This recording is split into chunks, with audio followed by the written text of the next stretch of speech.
Welcome to Fully Express with me, Aisha Hilton. Today we're diving into something I'm really passionate about, which is the fear of being seen and why so many women learn to dim themselves and why midlife is asking us to stop doing that. And I think many women know this feeling. You're about to post something vulnerable online into a community that you run or even just on your Facebook or your Instagram, and suddenly you delete it. Someone asks how you really are and you give them this polished answer that's not the truth, right? And you want to wear an outfit, say the thing, launch a business, share a truth, laugh louder, speak up, take up more space, and something inside you stops you.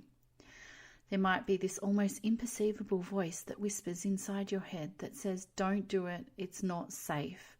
I think that's what sits underneath this for many of us. This fear that we really talk about, it's the fear of being seen, but also the fear of being safe to be seen, right? So not superficially seen, not the curated, socially acceptable version of ourselves that we carefully choose to reveal. I do this, I do.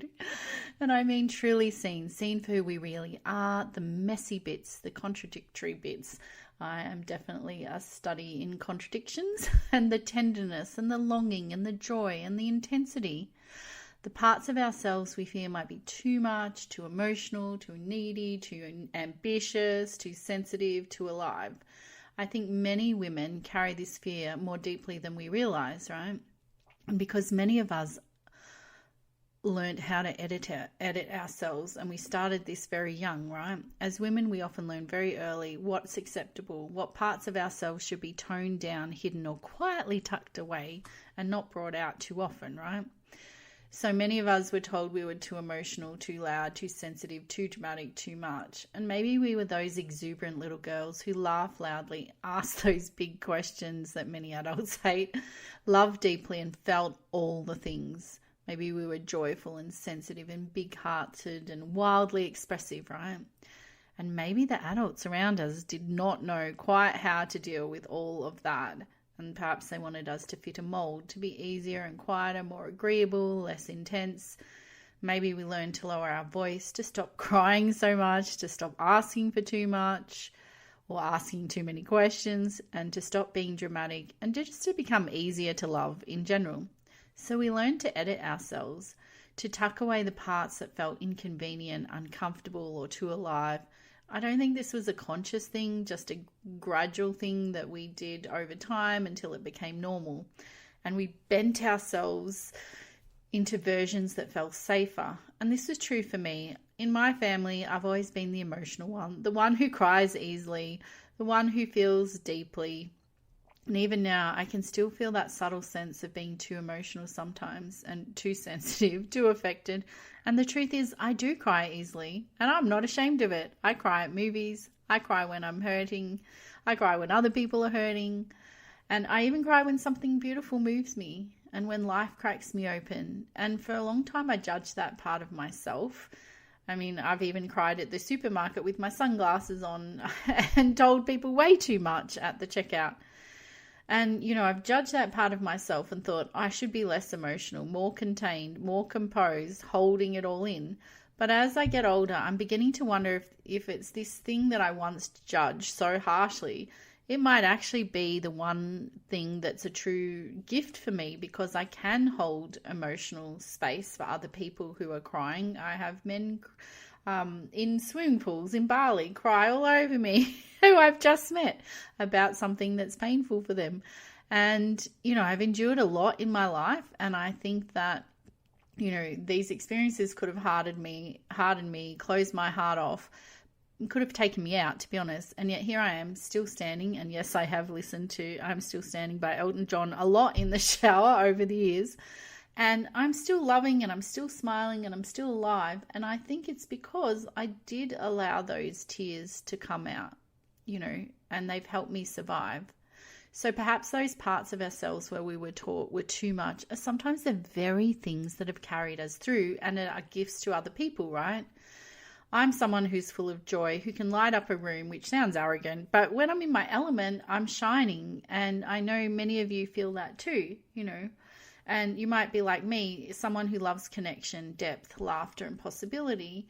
And somewhere along the way, I learned that shining brightly could make people uncomfortable. So I could shine a little bit in acceptable places. Like, you can be academic, you can be helpful, you can be kind, but too much joy, too much enthusiasm, too much aliveness, that feels risky, because visibility often came with a cost. It came with criticism, judgment, jealousy, discomfort, disapproval. And so, like many women, I learned to dim parts of myself, and it definitely wasn't a conscious decision. It happened little by little over time. And there's a really unusual pain that I've experienced, and you might have too, that you feel when you've realized how long you've been editing yourself. And here we are in midlife, and you realize how skilled you've become at being who everyone needed you to be: capable and reliable and kind and productive. Oh my God, productive is so essential to being a woman, isn't it?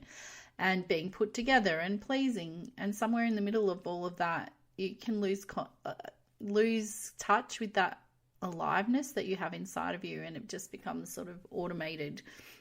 And there comes a point where the cost of self-abandonment becomes too high. I felt this very recently too, even in a recent relationship that ended because of that very issue.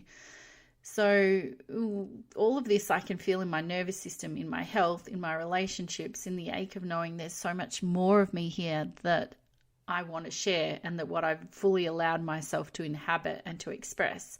I want to be more me, not just in certain rooms, not just around certain people, not just the polished, acceptable, professionally appropriate version, but all of me. And I want to show up with the messy, brilliant, imperfect fullness of who I am, not just the parts that people admire me for or, think are good. I want to shine as brightly as I can and stop constantly worrying about how it affects other people. And you might be able to relate to this. I hope you can. Well, it'd be better if you didn't actually, and you just shine brightly and couldn't relate to that shrinking, and you want to express yourself. And honestly, living fully expressed and being that version of myself is still a struggle. I recently recorded a personal podcast episode and scheduled it to go out. And 3 times over a couple of weeks, I got up in the middle of the night at like 2 a.m., went down to my office, turned on my computer and unscheduled it. And that was 3 times because it was too exposing. I felt too vulnerable, and I would be too seen in that expression of that. And the interesting thing is I still wanted to share it. The yearning to share it was real, and I wanted to express what I'd said in that podcast and the written component of it. But I didn't feel safe enough to share it widely. And eventually I shared it with just my paid subscribers on Substack, because somehow that felt safer and more intimate and more contained. And I think this matters because while there's a part of me that longs to be fully expressed, there's also a part of me that needs to feel safety. And we all have that, right? Sometimes things are generally too vulnerable to share, and perhaps part of healing is not forcing ourselves into exposure before we're ready. And maybe some things will never be shared, right? But we're learning to honor the pace at which our nervous system feels safe, and being fully expressed. It doesn't have to be this radical exposure and revelation. It can be something that's slow and safe, as we reveal a little bit more of ourselves each time, just one brave step at a time. And I know I'm not alone in this. And years ago, I attended the most amazing sort of conference business event. And one of the exercises was this simple one where we were asked to write down what we were most afraid of and then share it with the group. Now, I was in a room with 200 brilliant, successful women. And you know what? 99%, like, I didn't meet anyone that didn't have this fear, but it must have been someone in the room probably didn't have the same fear, but it was the fear of being seen. And I remember just how shocking that was, because I looked around the room at women I admire, and they had podcasts and books and businesses and courses and communities. And these were women trying to do their life's work, right? And they appeared confident, they appeared visible, and they even appeared quite fully expressed, right? And yet underneath it all, so many of us carried this same fear, right? Not of visibility exactly, but of being truly known, of being fully ourselves, of what might happen if we stopped editing. Because I kept wondering if maybe we're not actually afraid of being seen. Maybe we're afraid of what happened the last time we were fully ourselves. So if somewhere along the way we learned, that visibility led to criticism, rejection, shame, embarrassment, exclusion, or making others uncomfortable, then of course we learn to hide those parts of ourselves. But the strategies that kept us safe at 12, at 20, at even 30 and 40, they can begin to imprison us at 50 and beyond. And the fear of being seen rarely announces itself as fear, right? It disguises itself as perfectionism, procrastination, overthinking, playing small, endlessly preparing. I have a lot of clients that are stuck in the hamster wheel of preparing to launch. So they've worked with me to get over that. But, even just the people pleasing and saying, I'm not ready yet. And sometimes we call that imposter syndrome. But what I really think is that it's, what if people really see me? And this feels like the paradox of midlife for many women. There's this growing ache to stop performing, shape-shifting, stop living inside the carefully managed version of ourselves. And there's that quiet whisper of, I want my life back. I want my joy. I want my truth. I want to stop shrinking. And yet we also have this very biological and psychological need for safety. This is the tension I keep bumping into. I want to be fully expressed. And, talking these words to you is a part of that, right? But I want to feel safe at the same time. And I want to stop performing and, just be truly myself. And then there's this old part of me that still whispers, be careful, it's not safe.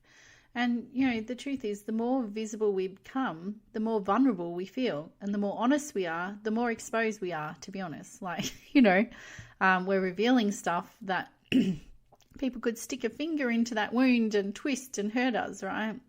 So perhaps that's why I'm coming to the understanding that fully expressed is not like this sudden leap that we do.